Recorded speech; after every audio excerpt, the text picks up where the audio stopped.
Episode 120 of the Read to Lead podcast is brought to you by FreshBooks, offering a month of unrestricted use totally free right now, and you don't need a credit card for the trial. To claim your free month, go to freshbooks.com/read-to-lead and enter Read to Lead in the How Did You Hear About Us section.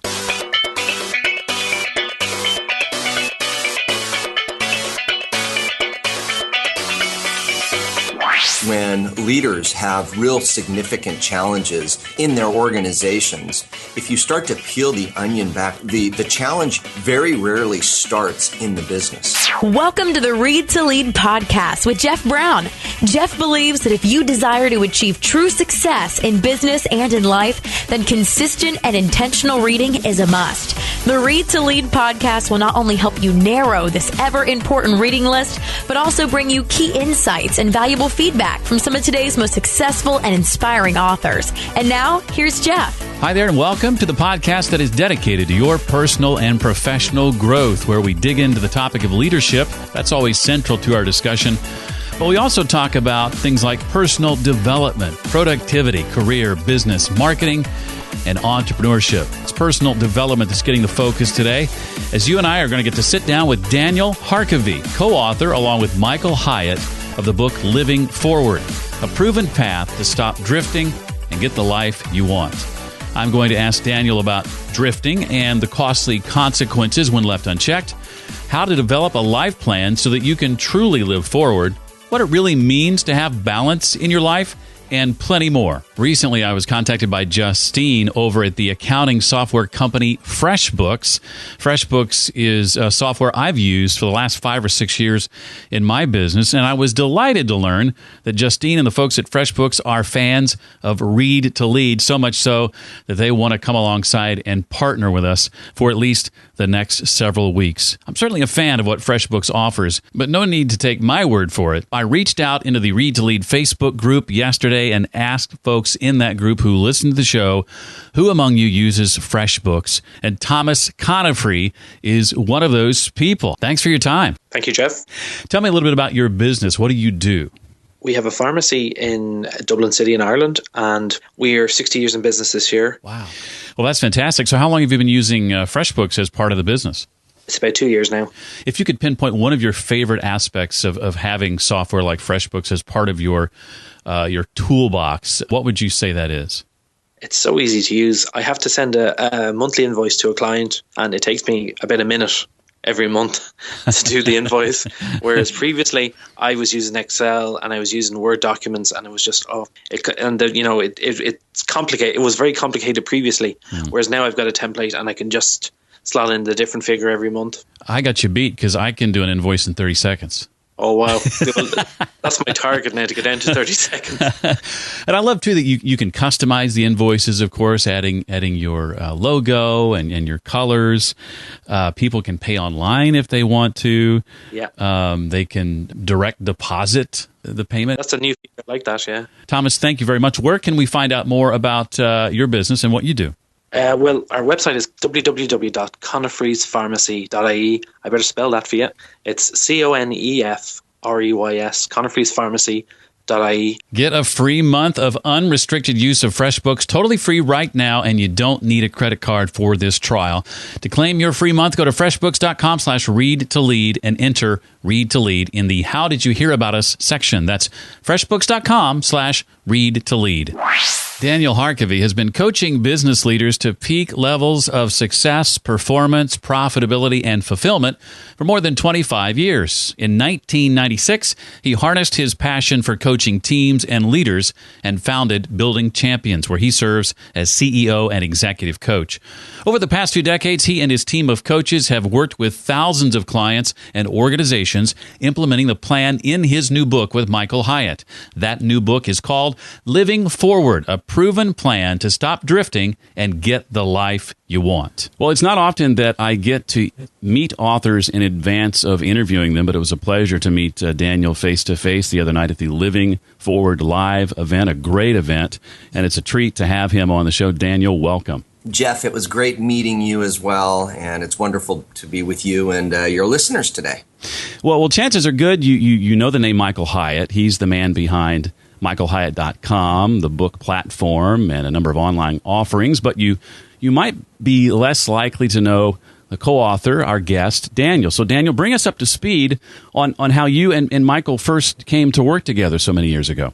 I'd love to. Michael is fantastic, and I've had the privilege of working with him since the early 2000s when he was first introduced to me by John Maxwell. That was when Michael was a publisher at Thomas Nelson, and he was looking for an executive coach, and he had spent some time with John. John was one of Thomas Nelson's biggest authors at the time, and John referred Michael to me. I had done quite a bit of work with John and his team, and he told Michael that he should seek me out. So I started working with Michael back in probably 2001, 2002. Michael, over the years, he climbed ultimately to the level of CEO and chairman of Thomas Nelson Publishing. He worked with our firm his entire career, from really the early 2000s all the way through retirement. And during those times, he and I developed a friendship. We not only was he my client and I his coach, but we started to do some fun things together. He joined me at our only public event, Building Champions' only public event, The Experience, and he spoke to my audience. We had a few fishing trips in there. And then when he wrote the life planning ebook, the overwhelming response to that caused him and I to have a conversation to where he said, hey, how would you like to partner with me? The life planning process in that ebook is our life planning process. And how would you like to partner with me on that? And I said, well, heck yeah, it would be brilliant because, he knows so much about the publishing world. He's so passionate about the living forward message. And together we had a great time, really starting 3 years ago when we first outlined the book. And as you were with us just a couple nights ago, now it's in the bookstores, and we're looking forward to impacting a whole bunch of lives together through this work. Yeah, and I think it's already doing exactly that. And I was one of those who, all those years ago, downloaded that ebook. I'd like to dig in and begin, Daniel, by having you share a bit about the concept, as you do early in the book, of drifting and some of the costly consequences that we face if that's left unchecked. Oh, you bet. So one of the greatest privileges that I've had as an executive coach, my company, we have more than 20 coaches. We work with thousands of leaders every single year, helping them to improve how they think, how they interact, and how they lead, not just their teams, but themselves, because we believe self-leadership always precedes team leadership. And Jeff, you hear me say that all the time. But I really believe it. I think leaders need to understand that. So one of the greatest benefits that has come to me over the past 2 decades of doing this is I get a front row seat into the lives of so many amazing, brilliant, gifted leaders.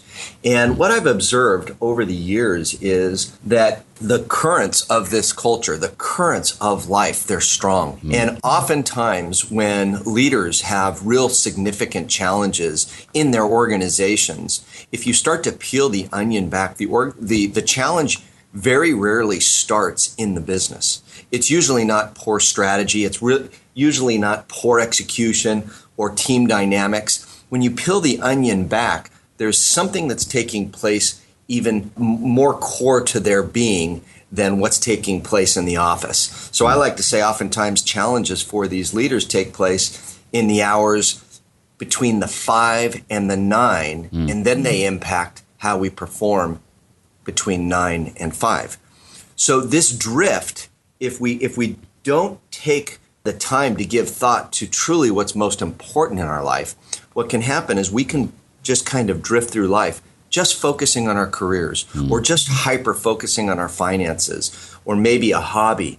And what we do is we drift along and we're just focusing on a few areas of our life, and then we give our leftovers to other areas of our life that in the long run might be truly most important to us. So in Living Forward, we call these areas of our lives, we call them specific accounts. And we say that if you hyper-focus on just a few accounts and you drift along neglecting others, giving other accounts in your life leftovers, you're at risk of experiencing some significant challenges or consequences. You know, you can have bankruptcy in your marriage, or bankruptcy in your health, or bankruptcy in a relationship with one of your kids, or bankruptcy in your finances if you don't take the time to really give that thought. So the consequences, you know, we see confusion. We see people being completely overwhelmed. We see people experiencing some pretty significant pain. As I shared with you the other night, I think what makes for a very difficult coaching session, and I'm sure you can relate to this, Jeff, is it's not when somebody's dealing with poor strategy or missing the numbers in the last quarter. We can deal with those. It's really when you've got a leader who's in significant pain because their broken marriage is about to be made public. The media has found out something that's taken place between the hours of 5 and 9, and it's going to ruin them. And those coaching sessions, they're incredibly painful. And if we get stuck in the drift, we can experience pain. But then there's actually one more consequence that's, I think, even more paralyzing, and that is the consequence of regret. Because once you're stuck in regret, you can get forgiveness, but very rarely do you get a do-over. You know, you don't get to go back and experience those first 11 years of your kid's life. You don't get an opportunity to go back and get yourself into the peak health that will then sustain you moving forward. You can build a new foundation today, but there's going to be regret. And I think when that takes place, I think that's a pretty significant consequence, and it can have long-lasting effect on each and every one of us. You talked about these life accounts. Help us understand, Daniel, how to go about, as best you can, determining the condition of each, prioritizing them so that we're taking care of ourselves first, which to the casual observer can sound selfish. The analogy that I think is quite common when we're talking about a topic like this is the analogy of flying on an airplane. When a flight attendant walks us through the safety announcement and always tells us that in case of cabin pressure dropping, that we're to put on our own oxygen mask first before we put it on our kids, our loved ones, because we need to take care of ourselves first so that we can best take care of others. So it's not selfish. It's actually being very thoughtful to make sure that you're taking really good care of yourself. Because the truth of the matter is, you're either going to be able to serve and add value to those around you and to be in a place of being in peak shape, peak energy, peak focus, or you're going to be dull, you're going to be tired, or worse yet, you're going to be sick, or you're going to be apathetic. And when you're in that state, when you're dealing with any of those realities, it makes it very difficult for you to give your best to your best. So what happens is you give your best so that you can perform for the big meeting at 9 a.m., but then the rest of the day, you're not giving those around you, those meetings, those projects, your best. And then when you get home, you're exhausted. And I have worked with thousands and thousands of leaders over the past 2 decades, and they will always finish this sentence the same way.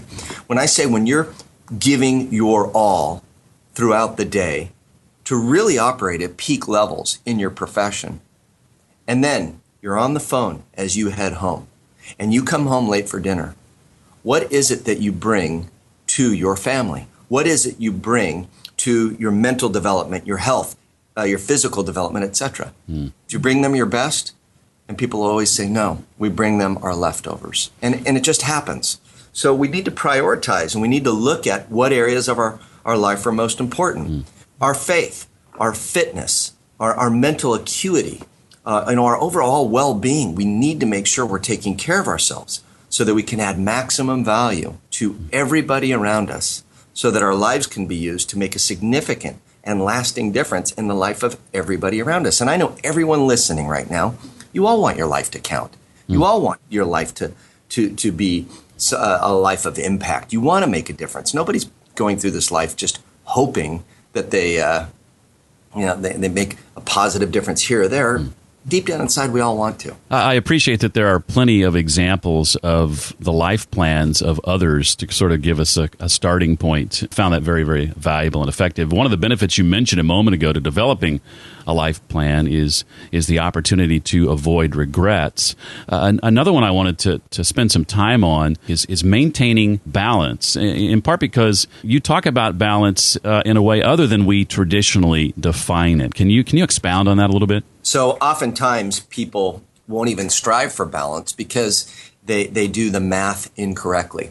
What we do is we say balance means that there's an equal amount on both sides. If we were to get a scale and we were to put hours at work on one side and hours at home on the other, and then we start to parse that out. We say hours with our spouse or hours with our kids or hours with, et cetera. All of a sudden you realize there's not enough hours. So trying to strive for a 50-50 balance in time is really a futile pursuit. And what we need to be really striving for is to be intentional in each and every account so that we can be present in each and every account. And I think at the end of the day, that's what we all want, is we want the ability to be devoting the appropriate amount of time to our health, the appropriate amount of time to preparing for our day, the appropriate amount of time to our marriages, the appropriate amount of time to our faith, and you can go account by account. And what happens is most people, they don't give this thought. So they're reacting and they're not intentional instead of being proactive and intentional in how they want to structure their days to invest the appropriate amount of time for this season. When you have kids at this age or when you're new to this position, that it's a dynamic reality. What you're looking for is the ability to be present and to not be missing or neglecting key areas of your life. And I think when you have the ability to be proactive and present in each area of your life that's truly most important to you, now you're maintaining balance. Because when you're with somebody, when you're in a meeting, when you're working out, when you're watching Johnny's soccer, whenever you're doing what you're doing, you are right where you're supposed to be. So you're not sitting there hyper-focused on your phone, updating things and emailing when you're supposed to be on date night. You're not sitting there having a conversation with your 6-year-old at the dinner table about their day, thinking about tomorrow's project. You're connecting with them. But I think if we're all honest with ourselves, we know that one of the biggest villains in our life right now is the inability to be present. And I'm telling you, if you can help people to identify the accounts in their life that are most important and then the actions that will enable them to be more present and more intentional, you will see people with a greater sense of peace because they know they're right where they need to be and they're balanced. One of the most impactful parts of this process I want to touch on for just a moment, and it's really at the very beginning, and that's a question that Daniel and Michael ask you to ask yourself, and that's how do I want to be remembered to those closest to me? Daniel, what are some ways you've seen this really impact people's lives? Getting serious about this question. Well, so that question is one that's often a bit more controversial in the life planning process that we walk people through in the book Living Forward. But the reason that it's so challenging is because we ask you to write out your eulogy as if you were to attend your own funeral today. So if you had the opportunity to be alive at your memorial service today, what would be said about you? And we want you to come to grips with that. A few weeks ago, I was with a group of executives down in San Diego, and these were executives who represent a global firm. They were from all around the world. And at the end of the Living Forward day, where we worked on their life plans, one of the individuals in his late 50s said, "Today was so immensely powerful because for the very first time, I acknowledged the fact that I'm going to die." And you have to, if you want to create a plan that is going to have pull power and that is going to be compelling so that you can change your thinking and your behaviors in a way that enable you to accumulate net worth in all areas of your life. So you have to start with looking at your life and understanding that there is a finite number of days and really numbering your days so that you can then make decisions from a position of wisdom. The Hebrew scriptures say that. They say, teach us to number our days so that we may gain a heart of wisdom. Well, if you start out by writing out your eulogy and you get not just the cerebral power of doing this, but the heartfelt power of doing this. You engage head and heart. All of a sudden, you'll start to realize that you need to change some things.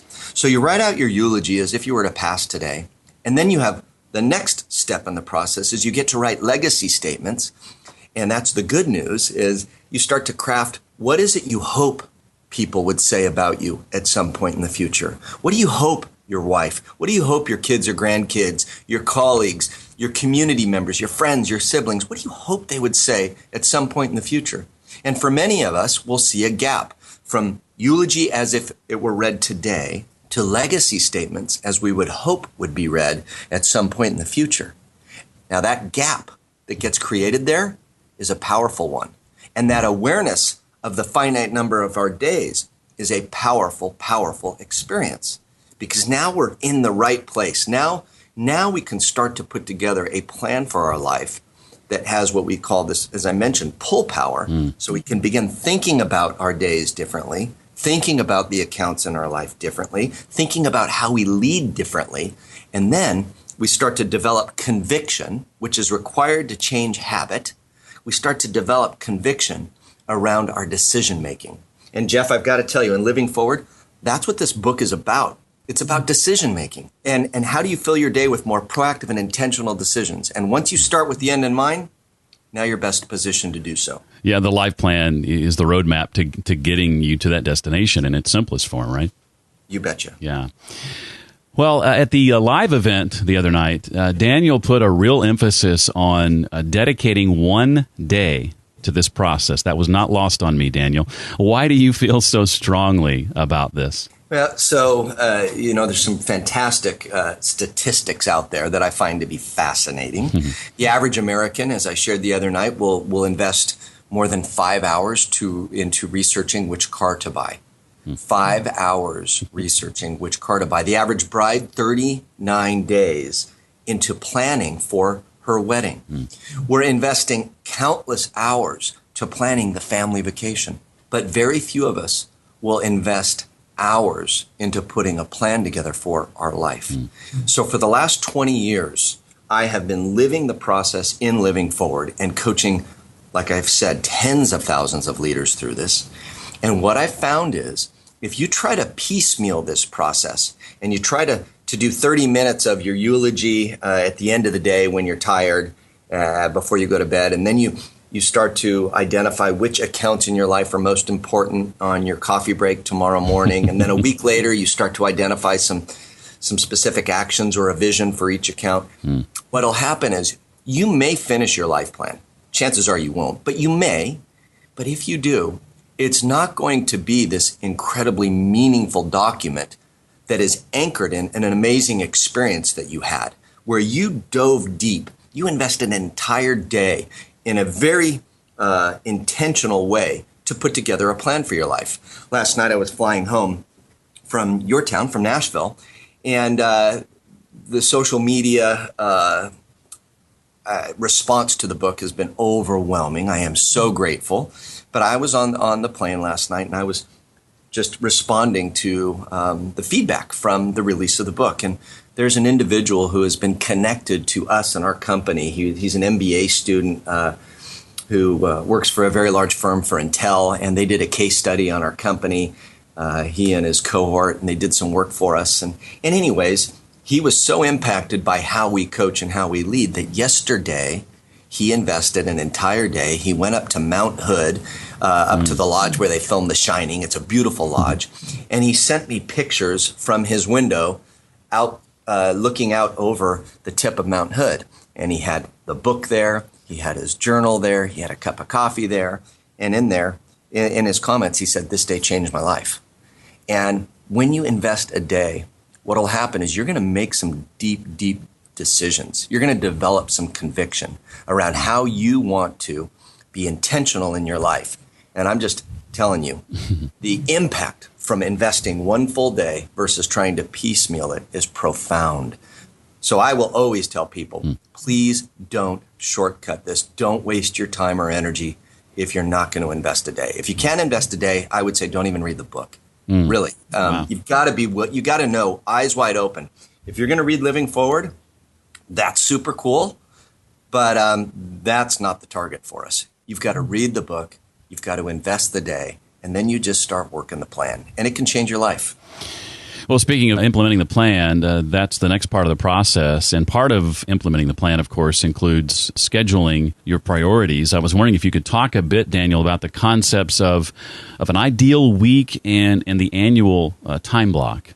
So let's start off with the ideal week. The way we coach at Building Champions is we've got a model, we call it the Core Four, where we help leaders to first off start with how they lead themselves, self-leadership, which is life planning. And then we help them to get really clear on vision. Leaders need to have clarity around their vision so that they can then build strategy.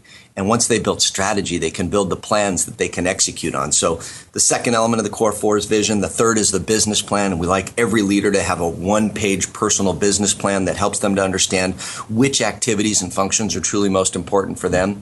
And then the fourth element is priority management. And that is, how do you make decisions to now manage what you see as being your priorities, because you've just unearthed those or discovered those as you've created your life plan, your vision, and your business plan.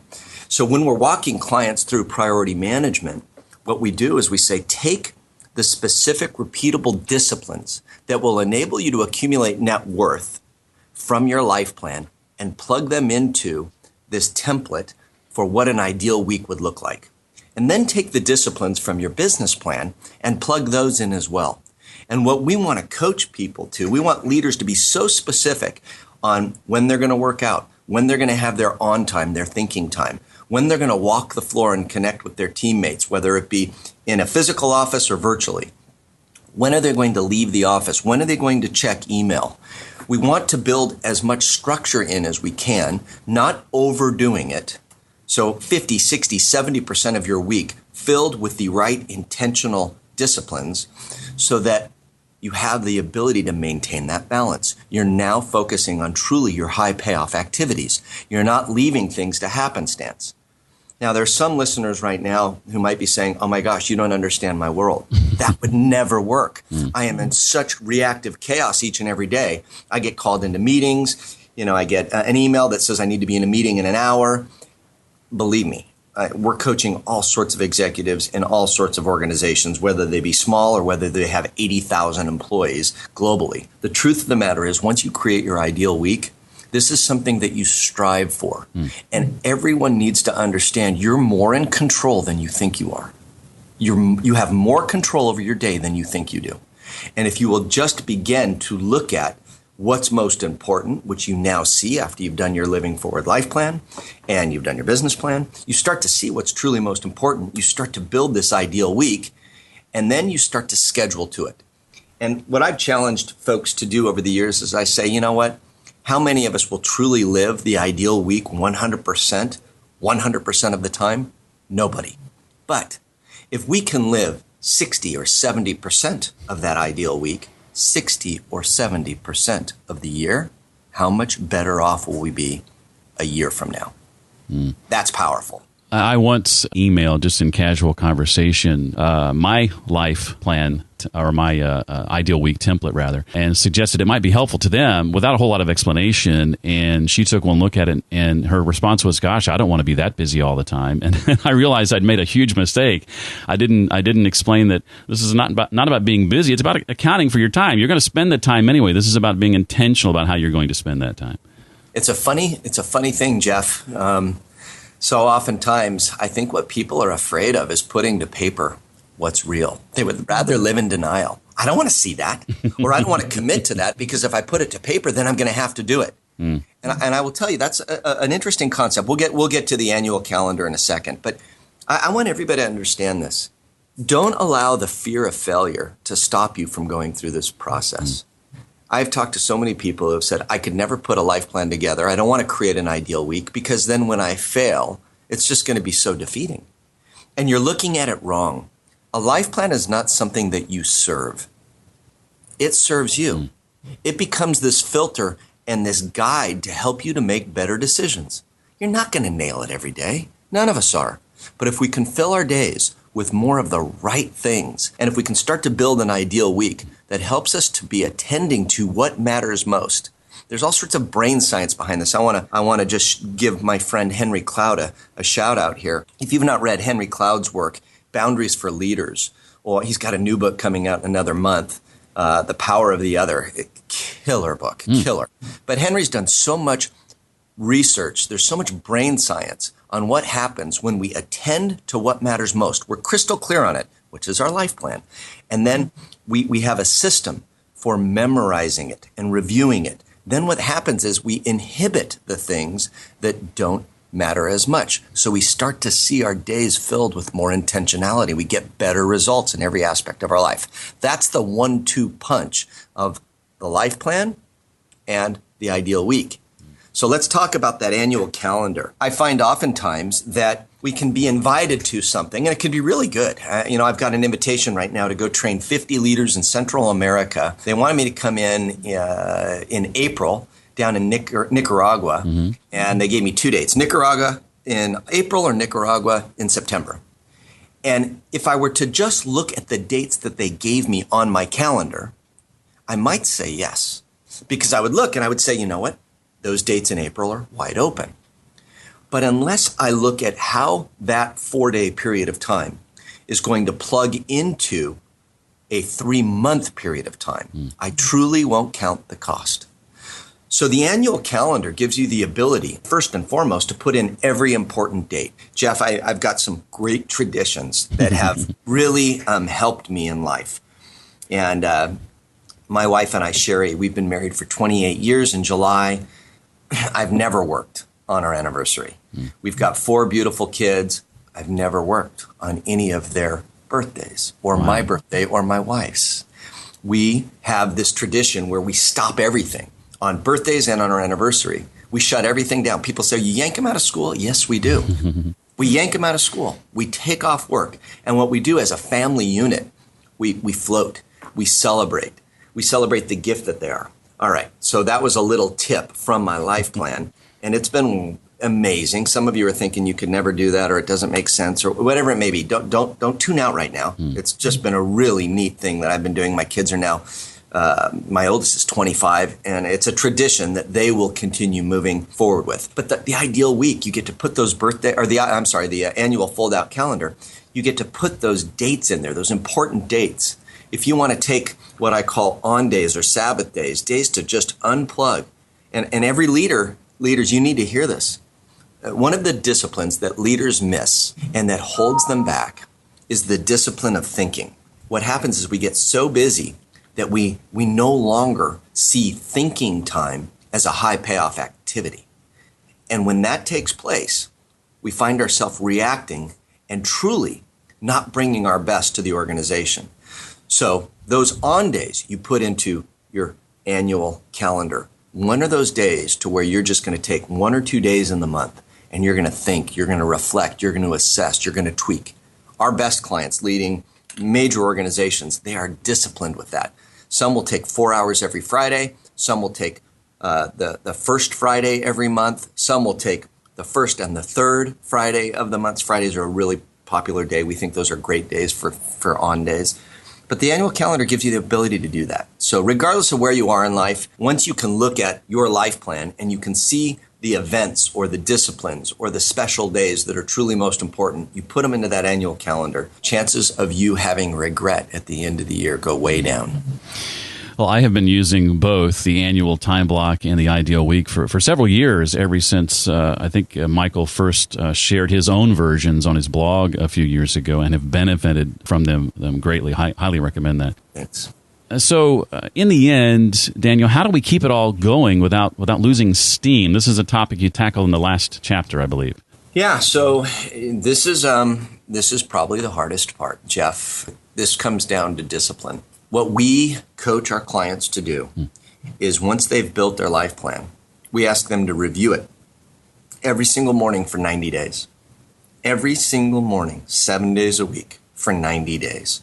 And then we challenge you to review it weekly from that point forward. It's a dynamic tool that serves you. Now you got to think about this. You've invested one full day. You dove deep to pull up the plan for your life. You've identified legacy statements and how you want to live, how you want to add value to those around you. You've identified the accounts in your life that are truly most important. You've cast a vision for where you want to be in each and every one of those accounts at some point in the future. You've identified your purpose or your unique role. You've identified a few specific actions that you can repeat over and over and over again so that you accumulate net worth and you accomplish your version of success in every area of your life. If you're to just invest that day and write that all down on paper and put it into a drawer and never look at it again, this isn't a magic lamp. You're not going to change. Like I mentioned earlier with Henry Cloud, the doc says you got to review it. And for 20 years, we've been having clients review it. So you're reviewing it every morning. Some mornings you're reading it out loud. You're standing, you're looking at it. You're getting it not just into your head, but into your heart. The more that you review it, the more transformation you'll experience because your days, your decisions will start to mirror your life plan. I guarantee it. So it requires an additional 10 or 15 minutes in the morning. But I guarantee you if you do it, you're going to regain those 10 or 15 minutes with a huge return on that invested time at the end of the day because you will have filled your day with more of the right things. So you're going to have more intentional, purposeful days. So, Jeff, it's straightforward. You invest the day, you fill out the calendar, the annual calendar, you create the ideal week, you start to schedule to it, you review that life plan every single morning, and you do that for 90 days. It's now habit, you know it, you don't even need to read it, you can recite it, and then every single week, you're just reviewing it again. Every quarter, you're doing a review and adjusting and tweaking. Every year, between Christmas and New Year's, you're taking one of those special days again. It becomes part of your way. It's honestly, for me, it's one of the best days of my year. Between Christmas and New Year's, I take a day. I go. We've got a little cabin down on the coast in Oregon. I take a day. I split the night before, and all I do is I just focus on, all right, how's life going? Where am I nailing it? Where do I have gaps? Where do I have new opportunities? What marks did I make? What adjustments or edits did I make to my life plan last year? What new accounts do I have as I look forward into the year ahead? That intentionality has been such a huge game changer for me and for, like I've said numerous times, thousands of others. And the key there, I think, is assuring you're doing the right things. A lot of us focus on doing things right, but it doesn't matter if we're not doing the right things to begin with. Yeah, well said. Before I move on to a couple of questions I wanted to ask you, Daniel, that aren't directly related to the book, is there anything else from the book you'd like to make sure we walk away with? Jeff, I think your questions have been spot on. I guess this is one thing I would just want everybody to know. I'm not saying, Michael nor I are saying that living forward is a magic pill, nor are we saying that it's the only way to live a better life. I don't ever want to be that guy. Nor do I want to say that if you don't read it and you don't do it, your life's going to be bad. That's not it. All I'm saying is for 20 years I've been living this thing. And for 20 years this month, my team of coaches and I have been walking some of not just the best leaders in the U.S., but the best leaders in business in many countries. We've been walking them through this, and we're seeing some pretty tremendous results.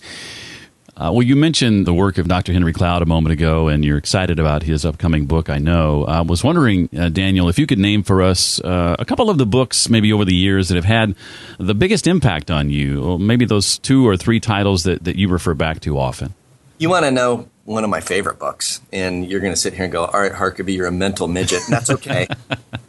Oh, The Places You'll Go by Dr. Seuss. I posted it yesterday. I've got it right here. And I used to give that to every client. I love that book. I swear. So if any of you are up for a really deep read, that would be one. I love that.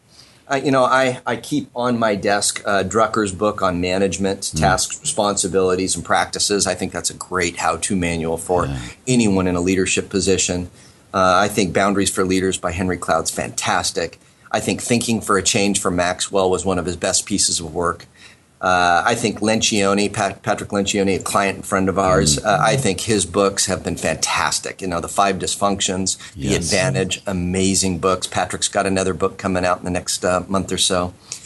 For me, the scriptures are they're going to be the most powerful. That's how I live life. I will always say, don't listen to agree or disagree. Listen to learn, and it's just been a powerful source for me. Is the Bible.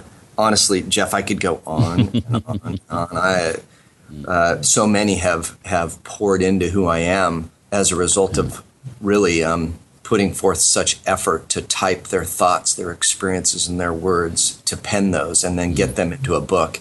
There's a saying that says we all stand on the shoulders of giants, and many of these thought leaders and great business leaders and individuals who have penned these books, I'm standing on their shoulders today. Well, you mentioned some of my favorites in there, for sure. Patrick Lencioni, one of my favorite authors. 5 Dysfunctions of a Team was huge for me when I first read it several years ago. Well, Daniel, I believe that the ability to effectively share your ideas in public, as you did the other night, plays a major role in a person's level of success. And I'd be curious to know what some of your tips might be for delivering an impactful and memorable public talk. So you need to know that when I first launched Building Champions 20 years ago, I was given an opportunity to deliver a 90-minute keynote in the British West Indies for a group of bankers who were absolutely peak performers. This was on the 5th and final day. My friend Todd Duncan hosted the event, and I was the keynote on the 5th day. And 15 minutes into the talk, my mind went blank. My wife was in the back with her head in her hands. Todd was in the back panicking. And I stood up in front of this group 15 minutes into my talk, and I was done. I mean, done. This was when I launched my company. Oh, wow. And in that moment, I thought, okay, I need a new plan. I have failed so miserably. I almost fainted. I'm telling you, it was so painful. It was so humbling. I share that with you because you were with me 2 nights ago, and you wouldn't have asked me that question if you didn't think that I had effectively communicated. So I've grown a little bit over the last couple of decades. So I'm going to tell you something that I came to a place in my career where I said, I will no longer get up in front of people and communicate a message unless there are 2 dynamics that are taking place. The first is that I'm subject matter expert. I don't need to be the most knowledgeable in the room, but I've got to be able to carry on a pretty strong conversation with the best of the best in the room on that topic. I am subject matter expert on living forward in life planning because of how many people this organization, Building Champions, has walked through the process, because I myself have lived it and seen the fruit. So that's number 1. Number 2, I won't speak about it unless I'm incredibly passionate about it. There was a great book called Working the Room, and I'm so sorry, Working the Room. I can't remember the author's name, so please forgive me. Great book. And in that book, he says, don't ever give a talk unless you believe it can change the world. And those are some realities for me. So if I'm speaking on the 5 perspectives of a leader, if I'm speaking on the anatomy of a leader, if I'm speaking on how to execute on strategy, which I deliver those talks to organizations all around the world all the time. Those talks, I will stand up on the stage and I'll look at that room, and I'm in front of all sorts of executives, all sorts of experience levels. But I will have done my research, and I know the audience, I'm subject matter expert, and I believe that this message can really impact them. I'm passionate about it. Now, the third thing that I would say is practice. Practice. Write it out verbatim, read it, adjust it, tweak it, devote the time, and then when it's time to jump up on the stage, you leave your notes behind and you let it rip. Was it Nick Morgan you were trying to think of? It was Nick Morgan. Okay. Thank you. Awesome. Well, we're about out of time. I wanted to give you a chance to share how best to get in touch with you for someone who might want to consider hiring you or your organization to help coach them. Thank you. I really appreciate that. Buildingchampions.com. That's my organization. We're headquartered here up in the Pacific Northwest. We have coaches throughout the country, and we work with all sorts of leaders, from middle management all the way on up to the C-suite. Got an amazing team of coaches. You can learn more about me. I'm on everything from Facebook, Twitter, Instagram, Daniel Harkavy, Harkavy. And what we're speaking about here today is Living Forward, and that's livingforwardbook.com.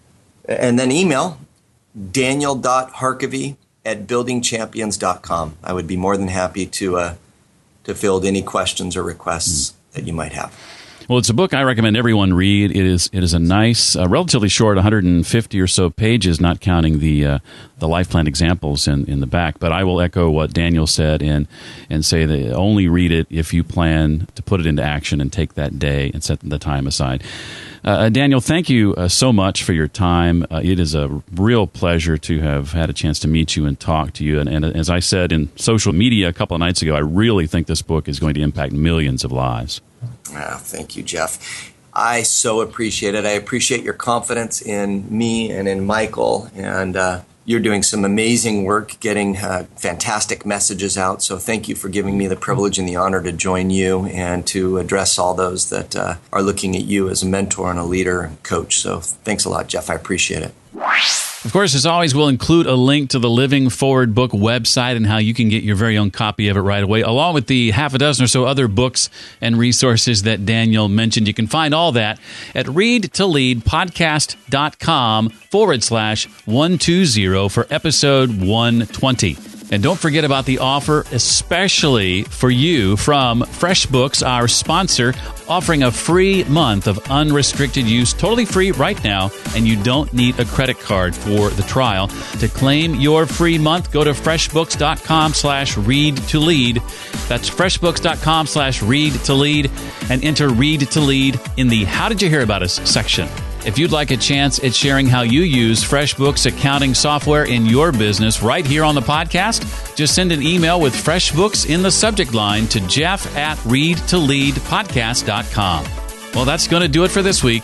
I look forward to seeing you next time for the Read to Lead podcast. Thanks so much for listening to the Read to Lead podcast. As a subscriber, we challenge you to be more than just a passive listener. Become a vital member of the community.